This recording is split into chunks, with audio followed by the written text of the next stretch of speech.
அமெரிக்காவில் இடம்பெற்ற துப்பாக்கிச் சூட்டு சம்பவம் ஒன்றில் தமிழ் மாணவி ஒருவர் கொல்லப்பட்டிருக்கின்றார். இந்த சம்பவத்தில் என்ன நடந்திருக்கு சொன்னா, இந்த மாதம் 2ஆம் தேதி நேற்று முன்தினம் 2ஆம் தேதி அமெரிக்காவினுடைய டெக்சாஸ் மாநிலத்தில் இருக்கக்கூடிய ஆஸ்டின் நகரத்தில் ஒரு துப்பாக்கிச் சூட்டு சம்பவம் ஒன்று இடம்பெற்றது. இதில் மொத்தமாக 4 பேர் கொல்லப்பட்டிருந்தார்கள். அந்த துப்பாக்கிச் சூட்டை நடத்திய 51 வயதுடைய துப்பாக்கிதாரி உட்பட 4 பேர் அதிலே கொல்லப்பட்டிருந்தார்கள். இப்ப அவர்களுடைய விவரங்கள் வெளியிடப்பட்டிருக்கிறது. அதுல 21 வயதுடைய பல்கலைக்கழக மாணவி, தமிழ் மாணவி ஒருவரும் கொல்லப்பட்டிருக்கின்றார். அதாவது டெக்சாஸ் பல்கலைக்கழகத்தினுடைய மாணவி 21 வயதுடைய சவிதா சண்முக சுந்தரம் என்று அழைக்கப்படுகின்ற மாணவி கொல்லப்பட்டிருக்கிறார் என்று சொல்லி தகவல்கள் வெளியாகி இருக்கின்றன. இந்த துப்பாக்கிச் சூட்டை நடத்திய அந்த 51 வயதுடைய நபர் இருக்காதானே, அவருடைய ஜாக்கெட்ல ஈரானிய கொடி இருந்ததாக சொல்லப்படுகிறது. எனவே ஈரானுடைய supreme leader Ayatullah Ali Khamenei அவர்கள் கொல்லப்பட்டதற்கு ஒரு பழிவாங்கும் விதமாக இந்த தாக்குதல் சிலவில் இடம்பெற்றிருக்கலாம் என்று சொல்லப்படுகிறது. என்ன பிரச்சனை சொன்னா, துப்பாக்கிச் சூட்டை நடத்தியவரை உயிரிழந்துட்டார். இனி எப்படி விசாரிக்கிறது? எனவே அப்படி ஒரு சந்தேகம் ஒன்று தெரிவிக்கப்படுகிறது. மொத்தமாக 4 பேர் கொல்லப்பட்டிருக்கிறார்கள், தமிழ் மாணவி ஒருவர் உட்பட. அமெரிக்காவில் இருந்து வெளிவருகின்ற வாஷிங்டன் போஸ்ட் பத்திரிகை ஒரு அதிர்ச்சியூட்டும் தகவல் ஒன்றை வெளியிட்டிருக்கிறது. என்ன தெரியுமா? சவுதி அரேபியாவினுடைய ரியாத் நகரத்தில் இருக்கக்கூடிய அமெரிக்க தூதரகம் தாக்கப்பட்டது தானே ஈரானுடைய ஏவுகணையால. அதுவே ஈரானுக்கு கிடைச்ச ஒரு பெரிய வெற்றி என்று சொல்லலாம். ஏன்னு சொன்னா, அமெரிக்க தூதரகம் தாக்கி அதில் கணிசமான சேதங்கள் வந்தது. இப்ப வாஷிங்டன் போஸ்ட்ல ஒரு செய்தி போடப்பட்டிருக்கு. என்ன சொன்னா, அன்றைக்கு தாக்கப்பட்டது தனிய அமெரிக்க தூதரகம் மட்டுமல்லாமல் அமெரிக்கா புலனாய்வு அமைப்பிற்கு தானே CIA அவர்களுடைய அலுவலகமும் தாக்கப்பட்டதாக சொல்லப்படுது. அந்த அலுவலகம் அங்கால இருந்திருக்கு. அதன் மேலேயும் ஒரு ட்ரோன் போய் தாக்கி அதுக்கும் கணிசமான சேதம் ஏற்பட்டிருப்பதாக வாஷிங்டன் போஸ்ட் பத்திரிகையில செய்தி போடப்பட்டிருக்குது. அந்த செய்தியை போட்டுட்டு கீழே ஒரு வசனம் அடிக்கணும். என்னன்னு சொன்னா, என்னண்டா அமெரிக்க அரசாங்கம் இது சம்பந்தமாக ஒரு தகவலும் இதுவரைக்கும் சொல்லல, CIA அலுவலகம் தாக்கப்பட்டது சம்பந்தமாக ஒன்றுமே சொல்லல. எனவே இந்த தகவல் உண்மையாக இருக்குமாக இருந்தால் அது ஈரானுக்கு கிடைத்த மிகப்பெரிய ஒரு வெற்றி என்று சொல்லி வாஷிங்டன் போஸ்ட் பத்திரிகையில் இந்த செய்தி போடப்பட்டுள்ளது. நேற்று செவ்வாய்க்கிழமை இரவு கட்டாரை நோக்கி 2 பாலிஸ்டிக் ஏவுகணைகளை ஈரான் ஏவி இருக்கிறது. இந்த 2 பாலிஸ்டிக் ஏவுகணையில ஒரு ஏவுகணை வெற்றிகரமாக நடுவானத்தில் வச்சு தடுக்கப்பட்டிருக்கிறது கட்டாரினுடைய வான் பாதுகாப்பு பொறிமுறையால. மற்ற ஏவுகணை கட்டாரில் இருக்கக்கூடிய அமெரிக்காவினுடைய முக்கியமான படைத்தளமாகிய அல் உதைத் பேஸ்ல போய் விழுந்ததாக சொல்லப்படுகிறது. சேத விவரங்கள் சம்பந்தமாக உடனடியாக எந்த செய்திகளும் வெளியாகவில்லை. இருந்த போதிலும் கூட அதனை கட்டாரிய அரசாங்கம் உறுதிப்படுத்தியுள்ளது. நேற்று செவ்வாய்க்கிழமை இரவு ஈரானை இலக்கு வைத்து இஸ்ரேல் கடுமையான வான் தாக்குதல்களை மேற்கொண்டதாக இஸ்ரேலிய அதிகாரிகள் தெரிவித்திருக்கிறார்கள். பல்வேறு இராணுவ இலக்குகளை தாங்கள் தாக்கி அளித்திருப்பதாகவும், மிக முக்கியமாக இந்த பாலிஸ்டிக் ஏவுகணைகளை ஏவுகின்ற ஏவுதளங்கள் மற்றது வான் பாதுகாப்பு பொறிமுறைகள் உட்பட பல இலக்குகள் வெற்றிகரமாக தாக்கி அளிக்கப்பட்டுள்ளன என்று சொல்லி இஸ்ரேலிய தரப்பிலிருந்து சொல்லப்படுகிறது. அதேவேளை இஸ்ரேலிய அரசாங்கம் இன்னும் ஒரு எச்சரிக்கை ஒன்றை விடுத்திருக்கிறது என்று சொன்னால், லெபனானில் இருக்கக்கூடிய ஈரானியர்கள், லெபனான்ல பணிக்காக வந்திருக்கக்கூடிய உத்தியோகத்தர்கள், ஈரானிய உத்தியோகத்தர்கள் 24 மணி நேரத்துக்குள்ள நாட்டை விட்டு வெளியில போயிடணும். அப்படி இல்லை என்று சொன்னா நீங்கள் இலக்கு வைக்கப்படுவீர்கள் என்று சொல்லி இஸ்ரேலால எச்சரிக்கை ஒன்று விடுக்கப்பட்டுள்ளது. ஈரான்ல இருக்கக்கூடிய கூம் என்று சொல்லப்படுற ஒரு நகரம் இருக்குது. அந்த நகரத்தில் இஸ்ரேலிய வான்படையினர் நடத்திய தாக்குதல்ல ஒரு முக்கியமான அலுவலகம் ஒன்று தாக்கி அளிக்கப்பட்டுள்ளதாக, அதனுடைய பேர் என்ன சொன்னா அசம்பிளி ஆஃப் எக்ஸ்பர்ட்ஸ் என்று சொல்லி, அவன் வேலை என்ன சொன்னா, ஈரான்ல அடுத்த சுப்ரீம் லீடரை தெரிவு செய்யத்தானே வேணும். அந்த சுப்ரீம் லீடரை தெரிவு செய்கிற அந்த அலுவலகமே அந்த அலுவலகம் தானாம்.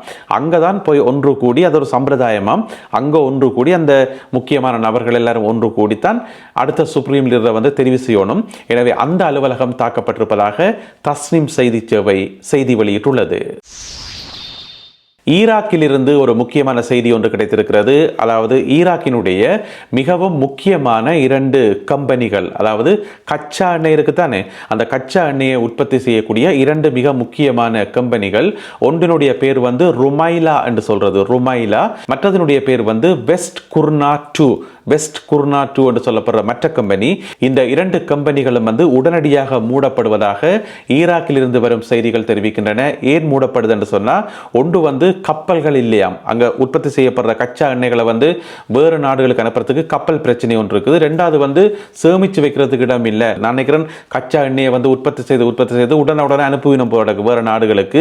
இப்போ அந்த போக்குவரத்தில் வந்து பிரச்சனை ஏற்பட்டிருக்கிறதால கப்பல்களும் இல்லை, அதே நேரம் சேமிச்சு வைக்கிறதுக்கு களஞ்சியங்களும் இல்லை என்ற காரணத்தால இந்த 2 நிறுவனங்களும் மூடப்படுவதாக ஈராக்கில் இருந்து வரும் செய்திகள் தெரிவிக்கின்றன. இது வந்து ஈராக்கினுடைய கச்சா எண்ணெய் உற்பத்தியில் பாரிய ஒரு அடியாக இருக்கும் என்று சொல்லி எதிர்பார்க்கப்படுகிறது. அமெரிக்க ஜனாதிபதி டொனால்ட் ட்ரம்ப் அவர்கள் ஒரு முக்கியமான கருத்தொன்றை சொல்லியிருக்கார். என்னென்று சொன்னா, வளைகுடா பகுதியில் பயணம் செய்கின்ற எண்ணெய் தாங்கி கப்பல்கள் இருக்குத்தானே, எண்ணெயை கொண்டு வர கப்பல்கள், அந்த கப்பல்களுக்கு ஏதாவது ஆபத்து ஏற்படுமாக இருந்தால் அமெரிக்க இராணுவத்தினர் பாதுகாப்பு வழங்குவது சம்பந்தமாக தான் ஆலோசனை செய்து வருவதாக, தேவைப்படும் பட்சத்தில் அமெரிக்க இராணுவமே நேரடியாக இறங்கி பாதுகாப்பை வழங்கும் என்று சொல்லியும் அமெரிக்க ஜனாதிபதி டொனால்ட் ட்ரம்ப் அவர்கள் சொல்லியிருக்கின்றார். ஏற்கனவே ஈரானிய அரசாங்கம் அறிவித்திருந்தது, இந்த ஹோர்முஸ் நீரிணை பக்கம் எந்த ஒரு கப்பலும் வரக்கூடாது, வந்தா நாங்கள் இடிச்சு போடுவோம் என்று சொல்லி. அதுக்கு பிறகு அந்த பகுதியில் கப்பல்கள் போன மாதிரி தெரியல. எனவே வளைகுடா பகுதியில் வந்து இந்த எண்ணெய்களை சுமந்து செல்கின்ற கப்பல்கள் ஒரு பாரிய ஒரு நெருக்கடியை சந்தித்திருப்பதாக சொல்லப்படுகிறது. அமெரிக்காவும் இஸ்ரேலும் இணைந்து ஈரான் மீது நடத்தி வருகின்ற தாக்குதல்களுக்கு இப்பொழுது சர்வதேச கண்டனங்கள் எழ ஆரம்பித்திருக்கின்றன. இந்த சர்வதேச கண்டனங்கள் எங்கிருந்து வந்திருக்குன்னு பார்த்தீங்கன்னு சொன்னால், ஐரோப்பாவிலிருந்து வந்திருக்குது. ஸ்பெயின் நாட்டினுடைய பிரதமர் அமெரிக்க ஜனாதிபதியை கண்டித்திருக்கின்றார். அமெரிக்காவாலும் இஸ்ரேலாலும் முன்னெடுக்கப்படுகின்ற இந்த நடவடிக்கை வந்து, ஈரானை தாக்குகின்ற இந்த நடவடிக்கை வந்து சர்வதேச சட்டங்களுக்கு முரணானது. ஒரு நாட்டினுடைய இறையாண்மையை மீறி அந்த நாட்டுக்குள்ள புகுந்து தாக்குதல் நடத்துறது வந்து ஏற்றுக்கொள்ள முடியாது என்று சொல்லி ஸ்பெயின் நாட்டினுடைய பிரதமர் அவர் துணிஞ்சு இந்த கருத்தை சொல்லியிருக்கார். அதுக்கு வந்து அமெரிக்க ஜனாதிபதி டொனால்ட் ட்ரம்ப் அவர்கள் உடனடியாகவே பதில் சொல்லியிருக்கார். இந்த மாதிரி எங்களுடைய நடவடிக்கைகளை வந்து ஸ்பெயின் பிரதமர் இந்த மாதிரி விமர்சனம் சொல்லி கொண்டிருப்பாராக இருந்தால் நாங்கள் வந்து ஸ்பெயினுடனான சகல வர்த்தகத்தை நிறுத்த வேண்டி வரும் என்று சொல்லி ட்ரம்ப் வந்து விரட்டியிருக்கார். அதாவது நாங்கள் போய் அட்டாக் பண்ணுவோம், தாக்குதல் நடத்துவோம், நீங்கள் அதை கண்டுங்கானா பேசாமல் இருக்கணும், வாயை மூடிக்கொண்டிருக்கணும் என்ற மாதிரி ட்ரம்ப் சொல்லியிருக்கார். எனவே ஸ்பெயினுடனான வர்த்தகம் வந்து நிறுத்தப்படும் என்று சொல்லி எச்சரிக்கை விட்டுக்கார். சரி, ஸ்பெயினுக்கு வந்து அப்படி விரட்டியாச்சுன்னு வைங்கவன். அங்கால பார்த்தீங்கன்னு சொன்னால், பிரான்சினுடைய ஜனாதிபதி இமானுவேல் மேக்ரோன் நேற்று வந்து டிவியில் வந்து சிறப்புரையாற்றியிருந்தவர்.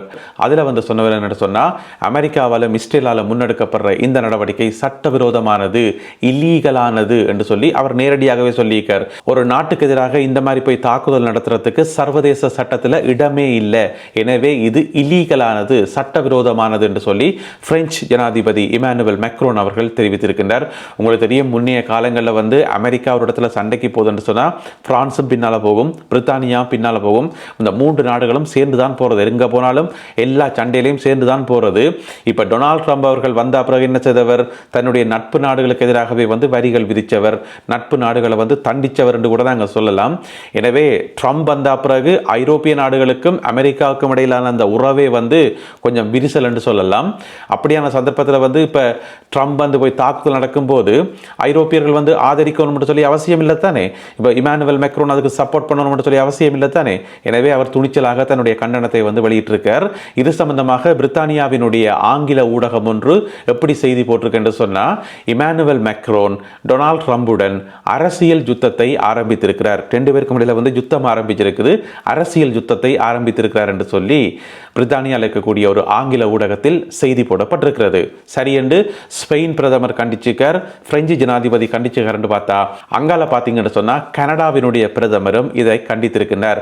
கனடாவினுடைய பிரதமர் தற்பொழுது ஆஸ்திரேலியாவில் இருக்கின்றார். ஆஸ்திரேலியாவினுடைய சிட்னி நகரத்தில் இருக்கின்றார். அங்கிருந்து கொண்டே தன்னுடைய கண்டனத்தை சொல்லியிருக்கின்றார். அமெரிக்காவினுடைய நடவடிக்கையை நாங்கள் கண்டிக்கிறோம், கனடா கண்டிக்கிறது, ஏனென்று சொன்னால் இது சர்வதேச சட்டங்களுக்கு முரணானது என்று சொல்லி கனேடிய பிரதமர் சொல்லியுள்ளார். ஈரான் நடத்திய தாக்குதலில் 2 குவைத் நாட்டு ராணுவ வீரர்கள் உயிரிழந்திருப்பதாக தகவல்கள் வெளியாகி இருக்கின்றன. இவர்கள் எந்த பகுதியில் உயிரிழந்தார்கள், எந்த சண்டையில் உயிரிழந்தார்கள், என்ன நடந்தது என்பது சம்பந்தமாக மேலதிக விவரங்கள் வெளியாகல, இனித்தான் வெளியாகும் என்று சொல்லி எதிர்பார்க்கப்படுது. இருந்தாலும் குவைத் நாட்டு வீரர்கள் 2 பேர் உயிரிழந்தது இப்பொழுது உறுதிப்படுத்தப்பட்டுள்ளது.